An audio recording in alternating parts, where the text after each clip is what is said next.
Hey guys, first of all, I want to thank you so much for giving me your name and email address. It really means so much to me to have this trust from you right at the start, and so that I can send you weekly content that I hope would be very useful to you and you'll have me on your list forever. Now what I want to share with you today is something that I actually shared with my client last weekend. He's an Indonesian, he's a referral, he's actually looking to buy Singapore property. So I explained to him about the Singapore property market, which is what I will be sharing with you today. There's no selling involved. I'm not going to ask you to sell any property at the end. So let's get right into it. Alright, so the Singapore property market from a macro perspective. First of all, a disclaimer that this is intended to be general background information, may not necessarily be complete, and it does not represent the views of my company, PropNext. It is my own views. And also, I will not be selling you any property during this presentation. Alright, so first thing I usually ask clients is to take a look at this Economist House Price Index. This actually tracks the period from 2013, this actually tracks the period from 2013 to 2017. Give you some context, this 2013 was when TDSR was implemented in Singapore, the total debt servicing ratio. So make a guess which colored line represents Singapore. Okay, most of the time based on many experiences, people would guess this line or this line. Okay, however, the actual result might shock you. So Singapore is in fact the green line. So since 2013, while other countries such as Australia, New Zealand, Hong Kong, China, their property prices has increased, ours has actually fallen relative to the index in 2013 since our TDSR came. Even Japan is actually this line, Japan, which has deflation for many years, their property index actually rose during the same period. Okay, so then what most people would tell me, oh, 2017, that was before the market turned. So then I bring you to my next slide. Okay, this one actually extends the timeline up to 2018, up to 2019, sorry. 2019. So it includes the turn in the Singapore market from mid 2017 all the way to late 2018. So even what this chart tells you that even given the turn in the market, our property values relative to the previous years in 2011, 2013 is still very reasonable. That's why when you read global news, global housing market news, if you notice which are the countries that are very often written about a housing bubble forming, New Zealand is up there, 195 compared to 100 back in 2011. Hong Kong 193, China, Australia. So these are the countries that a huge bubble has formed. That's why you're reading reports about how prices are falling month after month. But yet in Singapore, we don't really get that. Okay, so why so? This is a news report in July 5th, 2018. Okay, MAS warns of euphoria, puts Singapore property market on notice. If you recall what happened before that in mid 2017, there were a lot of en bloc sales. So land prices were going up very quickly. Then come July, our government actually issued this article. And do you know what happened the next day? The very next day, our government entered with a cooling measure. Right. So this is actually the history of the cooling measures applied by our government. Okay, the red represents a cooling measure and the green represents an easing measure. Cooling measure cools the market and an easing measure helps the market to move. So what you notice is that our government actually controls our Singapore market greatly. If you go back and see our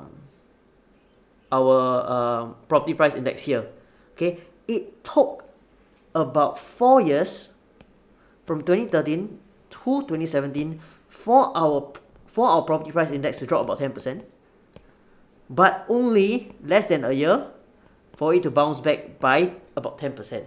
and our government had to step in. Okay, that is how controlled our Singapore property market is by the government. Okay, any point of time, look, here again. Here, it reduced by about 10%. And the moment it goes up by the 10% again, the cooling measure came in. Okay, it's very highly controlled, meaning to say that our entry prices are very safe because what the government wants actually is a stable market where prices go in line gradually. They do not want what we see now, which is the ups and downs, as far as they can control it. They want something that goes slow and goes steady. To see this, let me show you another chart, which is the correlation between our GDP and the property price index. Red is our GDP, the blue line is the property price index. Do you like to drink bubble tea? There's a bit of a joke here because every time a bubble is formed, it's like drinking bubble tea, the price comes right down. Okay? When it strays too far away from the GDP, the property price index comes back down. So what you can see, if you show this chart to any stock market trader, where the red line can be seen as the simple moving average SMA, now that you are below the market, is it a safe time to enter? Do you want to enter when you're below the index or when you're above the index? So as we can see historically, there hasn't been very often where Singapore was below the GDP. And when it's above, then there's cause for concern because a bubble would form and the prices would come crashing down. As you see here, in the early 80s, the late 90s with dot-com bubble, the late 90s with Asian financial crisis, the early 2000s dot-com bubble, and 2008, the Lehman financial crisis.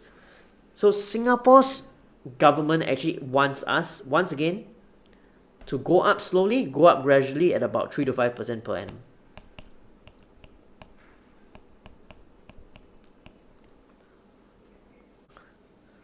So what we understand from this is that the Singapore market is, in fact, you are actually entering at a very safe entry point, and the only fear is that not that you will lose money, is that you don't make enough money, because as we see from here, once the property price goes up, government will come in and press the price down. Okay? So this is the first part. Second part would be to talk about an oversupply in the market. So what we see in the news is that, the unsold private homes in the pipeline actually rose to 34,000. This was quite a recent article by Property Guru in February 20. Okay. Then we also see HProp come up with this map of the new launches in 2019, where there would be 60 new launches. Sorry, in fact, 60 new launches. Yeah. So it's 64. In fact, it's written down here. Okay, so there are going to be a lot of new launch units coming onto the market in 2019. Okay, but here's the more important question. When we talk about the supply of housing, it's important to understand once again who is in control. Okay. Last year in October, in July, the first cooling measure came in. The increase in ABSD and the reduction in the loan to value. However, this was the more important one, in fact, that came in mid-October. People didn't realize it at that point of time, myself included, the impact of this measure. But now, on hindsight, it's actually the right measure to cool the en bloc market. This has literally killed it, because now developers cannot build as many units as before. Previously, let's say, for example, developers could build something that is 1,500 per square feet, okay, and it costs $1 million for a three-bedder, right? Without the size limits, as the per square feet goes up, let's say 2,000 per square feet, the size goes down. The developer still can squeeze 3 bedrooms inside, and they're still selling you at 1 million. This is what we are seeing in today's market, where the per square foot goes up, the developer builds smaller, you still get the same amount of bedrooms, and the price is more or less the same, sometimes even cheaper. Okay, it's no wonder that we actually see a lot of small units in the new developments. So because of this, the developers are really hit very hard by the cooling measures, and they are not that able and willing to bid for land currently at the current state. Alright, so who is actually in control? The government. When the government wants to cut housing supply, they not only implement cooling measures which affect the private developers, they are also in control of the GLS land sales. And it's also reported that in first half of this year, 2019, they have cut the land sales by 20% in light of all the en blocs in pre 2018 and 2017. Okay, so a lot of the launches that we see in 2019 is not reflective actually of the future supply. Let me show you the charts, in fact, that will give you a clearer picture of the overall view. This one is very important. Just bear with me while I explain it. Okay, so most of the units that will be launching in 2019, they will be completed in about 2022 to 2023. As you can see, the total 19.4 plus about 12,000 is about 30 odd thousand, which is the same figure as published by Property Guru earlier. So is this an oversupply? Okay, to answer that accurately, we actually have to look back to the period of 2014 to 2016. 2014 to 2017, in fact, where our property market was slow. So TDSR in 2013, and then our property market dropped by 10%. Remember the earlier slides? Okay, during this period, there was actually an oversupply in the market.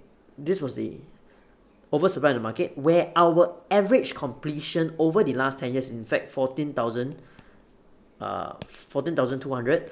During 2014-2017, we had about 18,000 units on average, up to 20,000. So that was the reason why the market actually tanked during that period. However, if you actually do your due diligence and look carefully as Credit Suisse has done in this report, and I'm sharing it with you, you look at the scheduled completions from 2019 to 2023 onwards. In fact, it's only the year of 2022 where the completions are high. But even then, it is still less than the average figures of 2014, 2015, and 2016. What does that mean? In fact, the average net demand is what we should look at. The average net demand is 11,831 over the last 10 years here. So when you look at these graphs, in fact, our supply isn't that a lot, because if you average it out, average the total, which is 19,000 plus 12,000 plus another 12,000 plus 4,000 and another 9,000 here, the average comes up to be about 11 or 12,000 thereabout.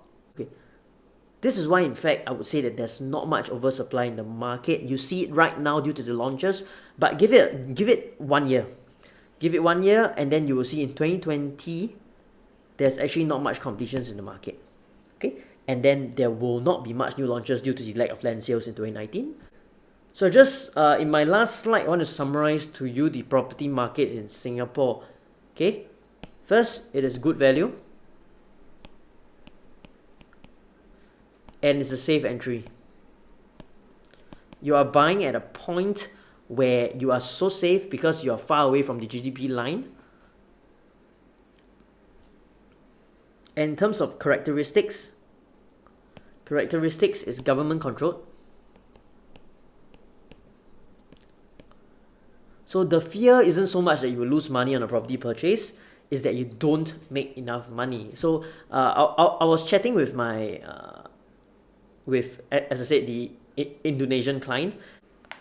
For him, because his ABSD is 20%, okay, it would eat into a lot of his capital gains or rental gains or his rental income. So his main gain is his capital preservation.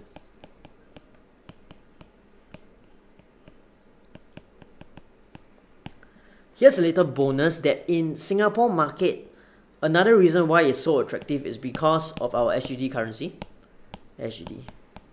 Because Singapore is a country with no natural resources, we actually, our government has a stance on its monetary policy where our SGD is very strong and has always been appreciating historically against the other countries. That's because we actually make a lot of trades with overseas countries, and if we don't do control our SGD currency, inflation would hit our society very hard. So another reason for him specifically is the hedge against currency risk. Okay. Right, so that's the end of my presentation today. I hope you have found some value in it. If you have any questions, same thing, drop me a message. Let me know your question. I'll do my best to answer it. You can also let me know what topics you want me to cover in future. I'll see you soon.